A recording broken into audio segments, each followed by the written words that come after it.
We're back at it. And I don't know if you heard, or you might have been able to hear it in the last video. There was a some kind of lifter tap or something coming from the passenger side, and it was loud. So I pulled all the coil packs and everything off, pulled the valve covers. I readjusted all the, went through and just retightened down all the roller or the rockers, and just to make sure that there's no play in any of them. I think that on the opposite side, in the back cylinder, I think that valve seized up, because all of them I could push on a little bit. That one was stiff. I couldn't push on it at all. And when I push on the push rods, the valves would move a tiny bit. That one did not move at all. So I'd imagine that's the reason. I sprayed a bunch of brake cleaner down in there, and hopefully it gets it unstuck. I stuck the borescope down there, and I'll try. I have this little borescope. I'll try to get a picture up of what it looked like, and it was crappy looking. It was full of rust and stuff. So it is probably just stuck in there. So hopefully that brake clean clears it up, and then we're good to go. I'll just put some solvent in here or something, or some additive, and hopefully that will prevent it from happening again if I do get it unstuck. I also don't have a oil pressure gauge on this yet, so that's what I'm doing now, just so I can figure out my oil pressure. And I don't know if you can see it right down there. It's real simple. You pull out the sending unit and you swap it out. There's like it's $6 or something for that see that aluminum fitting, and then you can just use a brass, any kind of oil pressure, mechanical oil pressure gauge, which is just a cheapo off Amazon. I think it was $15 or something. So I'm gonna hook that up real quick just so we get an idea of what the oil pressure is, and that'll give me a better idea of what the problem is. And honestly, I probably should have done that before running this motor at all, but oil pressure was good when I had it, when I pulled it out of the other truck, so I didn't think really it was necessary just to fire it up. But now it'll give me a better idea of what that dang sound is, and hopefully I can get it cleared up. Well, I don't know if you guys could hear in that last video, but there was some real loud ticking coming from the sounded like the top end of passenger side. So here I go. Gonna try to figure out what the problem is. I'm hoping it's not a lifter, but it's probably a lifter. So I guess I'm just gonna turn this thing over, and hopefully I'll be able to see which cylinder isn't working, and then we can figure out exactly what lifter it is. I didn't replace the lifters or anything when I did this. This is just bone. It was all bone stock. I just threw a cam in it and heavier springs, and people are saying online that maybe the heavier springs, you know, the lifter finally went. If it's probably the original lifter. So I guess we're gonna find out. I gotta rig up this camera somehow so that it's tall enough to see in here, and then I'll just turn it over with the starter, and I won't start the thing, but hopefully that'll show us one of them that's not working. All right, we got it rigged up, so let's see what this does. We'll figure something out. Ooh. That was silly. Left the damn. Alright, let's do it again.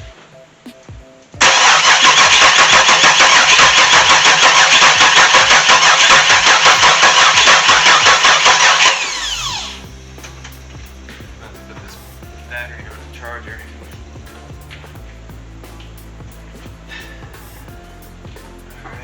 I'll rewatch it. Alright, we'll look at the driver's side now.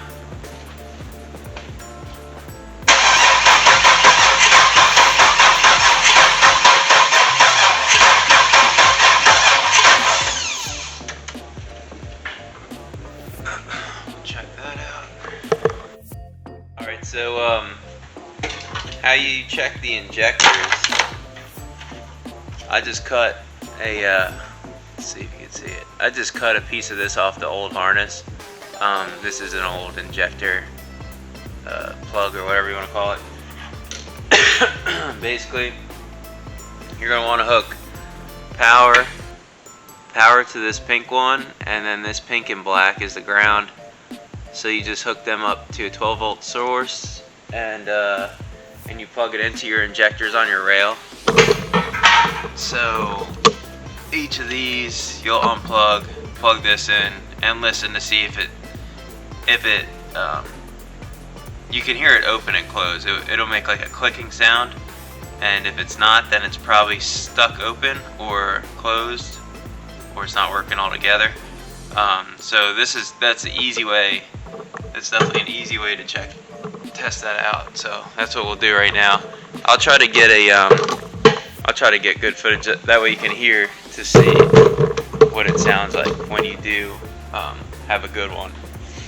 But we'll test all 8 of them real quick, and hopefully they're all good. But honestly, I kind of hope one of them's not good, and maybe that's why we're getting that loud knock, because that would be a lot better than a valve for a lifter.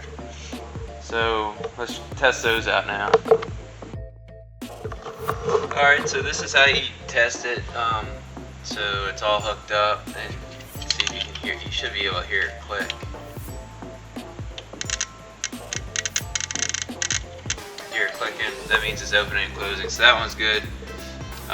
So basically, you're just gonna run down and test each one on each side.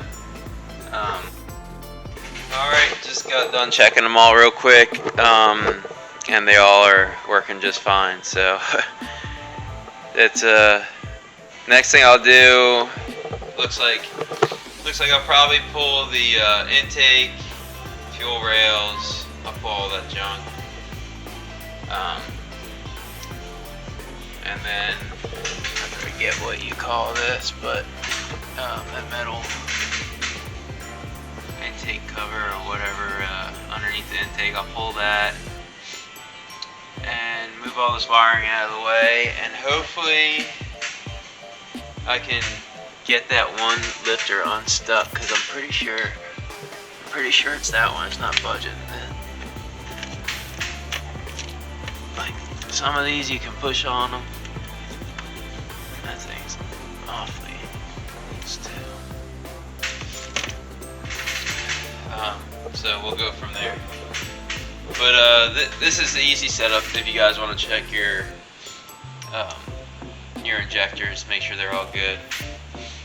Basically, I just like to have a battery because I don't have to have such long leads, but you just set that up. And you don't want to leave it on the injector for too long. You just tap it quick, because injectors, they're not staying open. They're opening and closing like really fast to fire. So you don't want to burn them out by leaving power to them. But let's get to ripping all this shit off.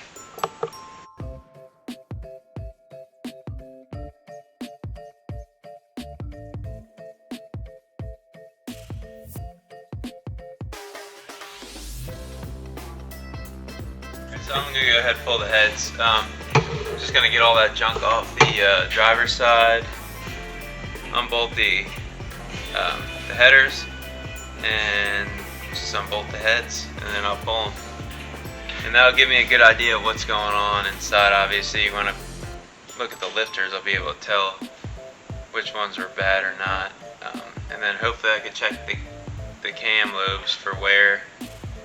I mean, this thing, it's got maybe a total of 4 minutes or less of runtime, so hopefully I didn't damage anything. But I mean, it probably doesn't take but a few seconds to ruin the cam.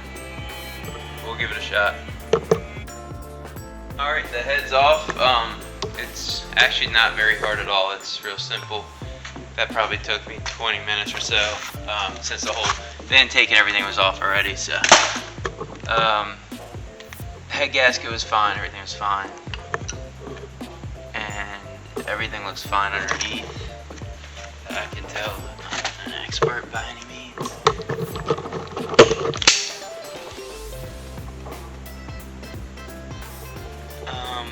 I didn't really see any metal or anything. When I pulled the push rods, where I heard the noise, let's see. The push rod that I heard towards the back of the motor.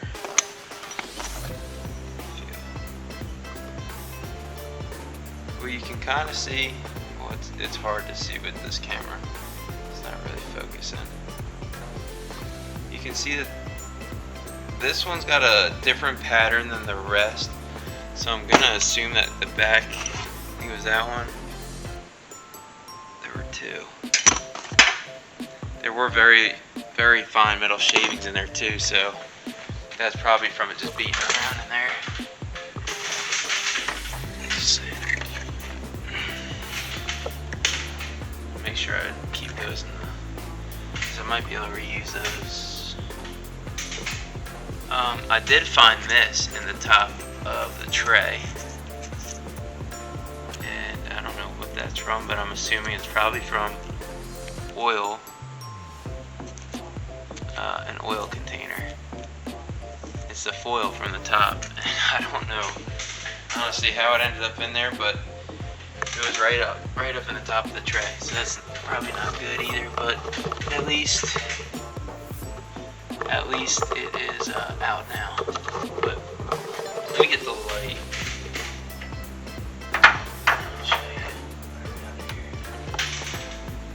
So I pulled one lifter out. See all the rust and gunk in here? More than likely, whichever lifter has failed, that's the reason why. This motor sat for like a year or so, maybe longer, and I'm sure all that stuff just got solidified almost. And whatever one failed, it was probably because either it failed or it just got stuck. Pull these out. I'll just check each one of them. Kind of hard to do. That's all you gotta do. You pull them out. I'm gonna pull each one. I'm not gonna record it because it's pretty basic, but I'm just gonna pull each one of these and lay it with the corresponding rocker and push rod, and then we'll test, or I'll look at all of them, make sure they're all good. I'll show you which one's bad and compare it to one of the good ones. We'll go from there.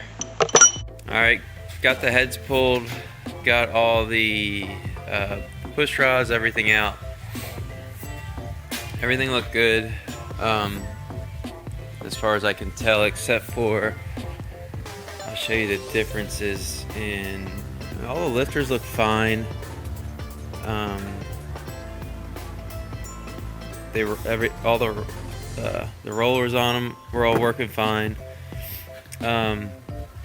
But I'm pretty sure these two lifters on the back of the passenger side are the ones that failed, because if you look at this, let's see if this could focus.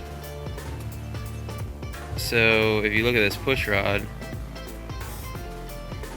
it's all beat in kinda, and the hole is a lot smaller on it. Now, let's see with this one. This one's not as bad. It is here. This side's the one that's hard to tell. But the hole itself is smaller, and that's, I guess, the push rod was tapping back and forth between the rocker and the lifter. So that would explain that. All these other ones are good.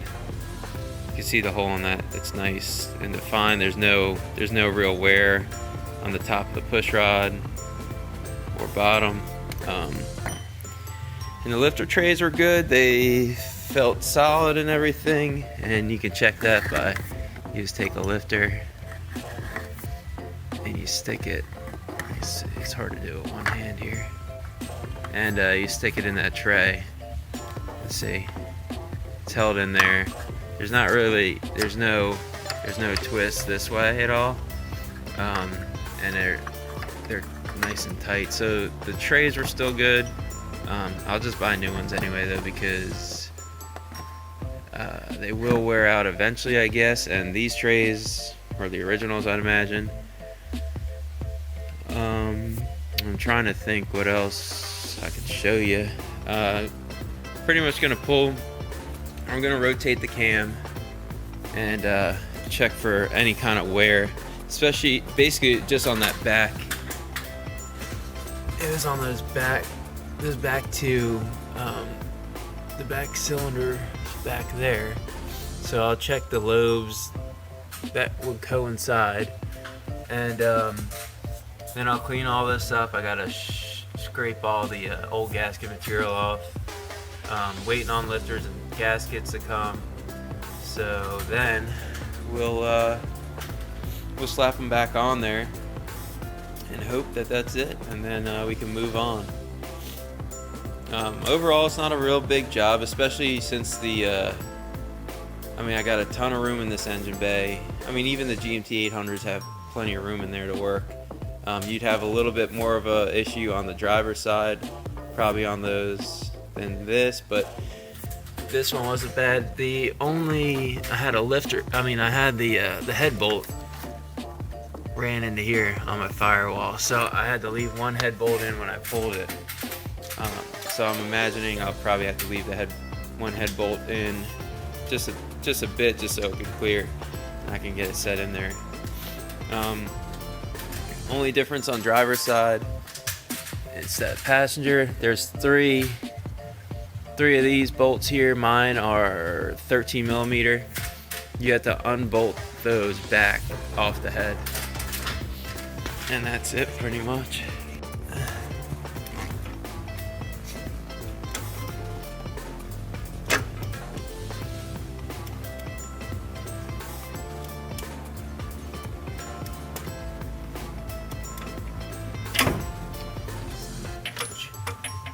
Yeah, thing's a pain in the ass. Thanks for watching on this episode. I got the heads pulled and have the parts on order, so we're waiting on the set of lifters and the head gaskets, and we'll get this thing moving. But thanks for watching, and if you like what you saw, please like and subscribe. And then if you have any questions or comments, just feel free to leave comments down below, and I'll see that I get to them. Appreciate you guys tuning in. Take it easy.